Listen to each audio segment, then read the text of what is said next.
Apakah momennya atau bukan momen ya, atau perasaan Aisyar saat ini sudah ada perubahan sehingga prediksinya bisa ada peningkatan, misalnya memperjuangkan kembali kedekatannya dengan Fuji, ataukah menyerah begitu saja?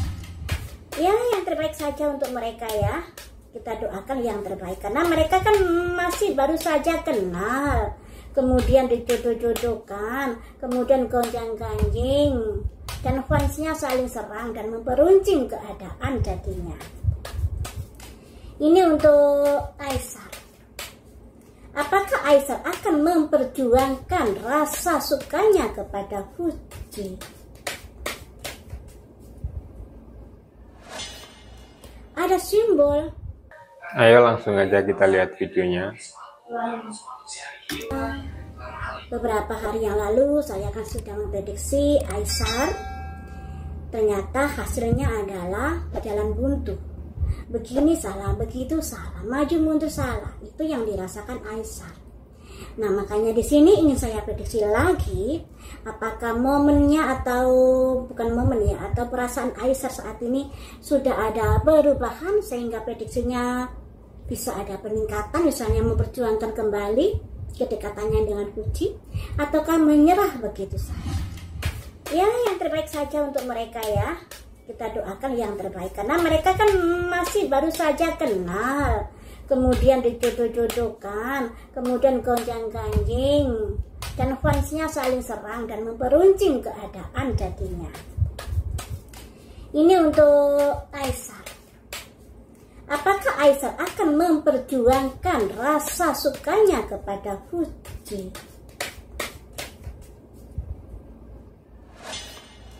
Ada simbol Raja Cangkir loh ya. Artinya Aisyar ini adalah sosok laki-laki yang sangat peduli kepada sesama, sangat berbelas kasih kepada sesama. Nah, berhubung ini yang saya tanyakan, bagaimanakah perasaan Aisyar pada Fuji? Di sini perasaannya sangat mencintai Fuji, sangat tertarik kepada Fuji. Dilambangkan raja loh. Raja itu kan seseorang yang memiliki kedudukan tertinggi.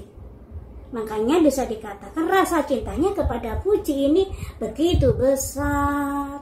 Hanya saja setelah kakaknya Fuji unggah di IG-nya, tidak ada lagi yang manfaati adik gue. Itu merupakan lampu merah kepada Aisyar dan dia tahu diri di sini. Makanya semenjak itu dia tidak berani sebut-sebut nama Fuji.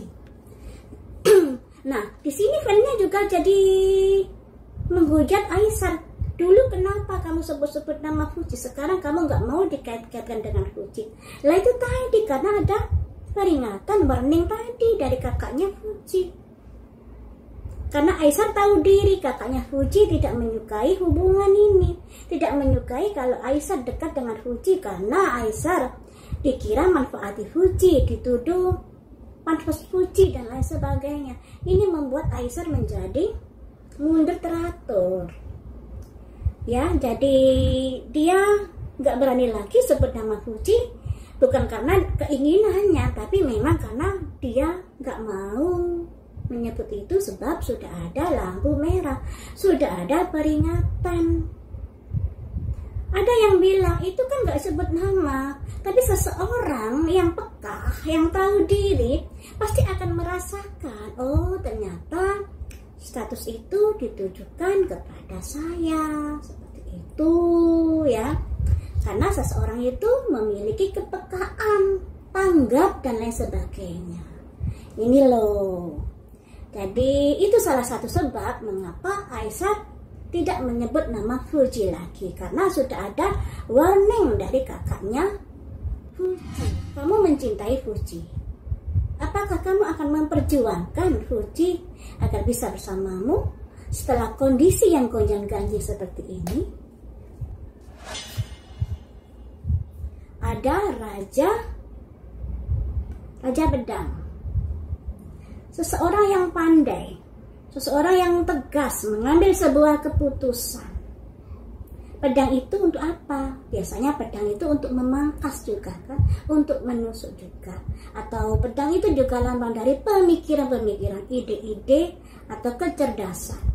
Jadi saya mengartikan, walaupun Aisyar ini begitu mencintai Fuji, tapi melihat situasi dan kondisi yang seperti ini, pada akhirnya dia mengambil sebuah keputusan di sini, keputusan dengan tegas di sini.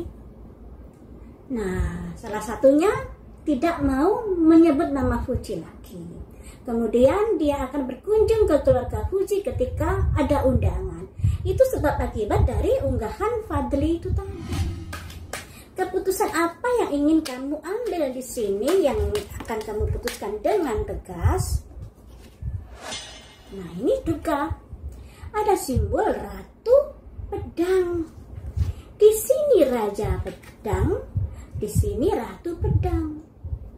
Jadi baik Aisyar maupun Fuji mengambil sebuah sikap yang tegas untuk saat ini, yaitu untuk tidak saling dekat. Nah, ini loh, dua-duanya mengambil sikap. Seperti di prediksi saya beberapa hari yang lalu, ada simbol isolasi.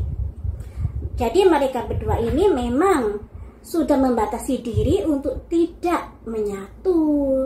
Makanya di sini ada simbol Raja Pedang, satunya lagi simbol Ratu Pedang. Lah ya kok pas? Simbol Aisyar, simbol Fuji yang sama-sama mengambil sebuah keputusan dengan tegas untuk tidak menjalin hubungan untuk saat ini. Jadi masing-masing pihak bersikap seperti itu. Jadi sudahi menyalahkan salah satu, karena memang kedua belah pihak ini sudah berusaha untuk menjauh di sini sebab adanya gonjang-ganjing yang seperti itu. Saya ambil lagi. Apakah suatu saat hatinya Aisyar akan luluh lagi? The Dreamer. Dia akan memulai dari angka 0, andai kata dia bisa menjalin kedekatan lagi dengan Fuji. Nah, angka 0 ini ibarat awal sebuah usaha, awal sebuah melangkah. Berhasil atau tidak tergantung dari langkah-langkahnya nanti. Jadi hasilnya masih belum pasti berhasil atau tidak mendekati Fuji. Tapi andai kata ada kesempatan, dia akan memulai dari 0 kembali untuk menjalin sebuah kedekatan dengan Fuji. Sedangkan untuk Fuji bagaimana? Apakah suatu saat hatimu akan luluh, Fuji? Hati Fuji 7 jangkir. Jadi Fuji tidak terlalu terfokus pada Aisyar juga di sini. Masih memilih-milih calon hidup yang tepat di sini, teman-teman. Jadi kalau dilihat dari kartu ini, sepertinya mereka berdua pada akhirnya mundur teratur dari perjodohan ini. Perjodohan ini kan idenya dari netizen toh ya. Hanya karena Aisyar berkoar-koar nyebut nama Fuji, kemudian dijodoh-jodohkan. Masa sih karena koar-koar itu saja pada akhirnya dijodohkan? Itu juga harus introspeksi diri netizennya ini. Karena berjodohan itu harusnya sudah saling kenal lama, saling kenal latar belakang, karakter, sifat, dan lain sebagainya. Masih kenal di ring tinju. Kemudian Aisyar berkoar-koar seperti itu ditanggapi serius oleh netizen Indonesia. Ini loh, terlalu berlebihan menanggapi sebuah momen. Padahal kalau seseorang jatuh cinta, mungkin mengungkapkannya itu penuh hikmat. Nah, itu ya. Cuman dari video di awal tadi sudah terlihat kok kalau Fuji dengan Aisyar sebenarnya ada saling ketertarikan. Dari angka lahir mereka, juga mereka gampang tertarik ketika sering bersama. Sayangnya kesempatan sering bersama itu masih belum didapat sampai saat ini. Itulah yang saya nanti-nanti ya, saya berharap ada seseorang yang mengendorse mereka, biar mereka collab bareng dan lain sebagainya, sehingga ada kesempatan untuk saling kenal lebih dalam. Jadi teman-teman, untuk saat ini kondisinya mereka berdua mengambil sebuah keputusan untuk menjauh dari ajang perjodohan ini. Nah, andai kata suatu saat nanti mereka bisa ada momen bersama, Aisyar akan memulai dari 0 kembali dalam mendekati Fuji. Dan Fuji juga begitu.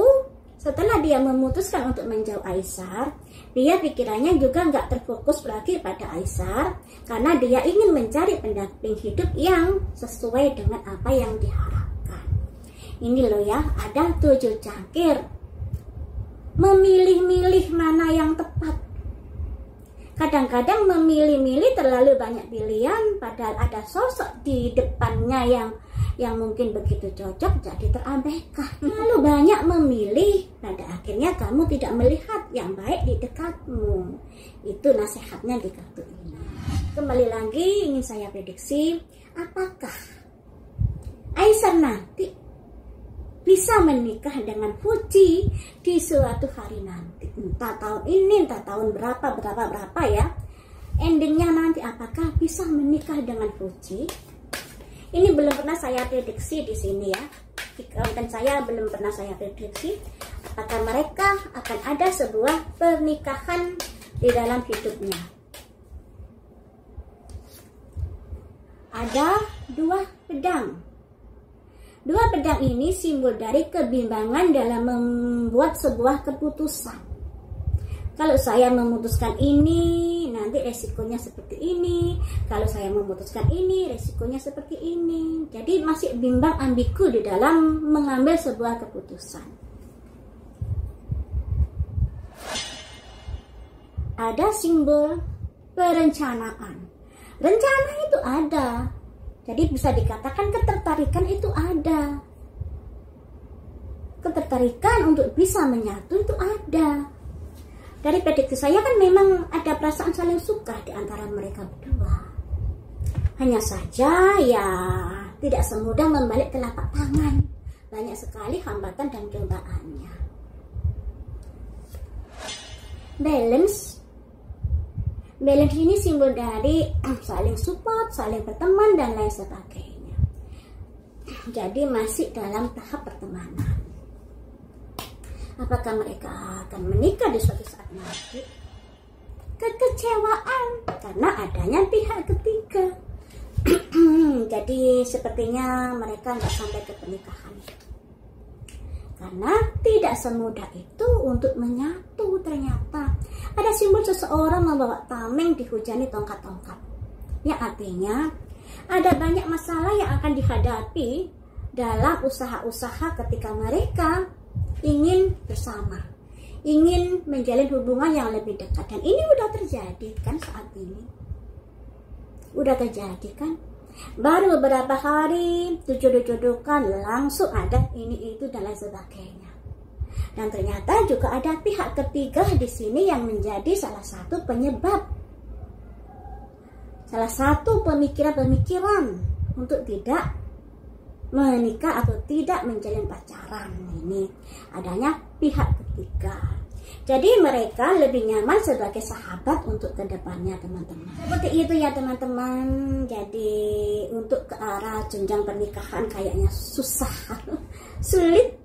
Dari mereka berdua masih berpikir-pikir dan banyak pertimbangan yang dipikirkan, dan pada akhirnya mereka memilih sebagai sahabat yang saling support, saling mendukung satu sama lain. Terlebih lagi karena hadirnya pihak ketiga yang membuat sulitnya hubungan mereka menyatu. Nah, seperti itu. Tapi doakan saja yang terbaik. Andai kata berjodoh, semoga dimudahkan. Andai kata tidak berjodoh, ya semoga segera ditemukan jodohnya masing-masing. Oke, itulah videonya. Sampai jumpa di video-video selanjutnya. Dadah.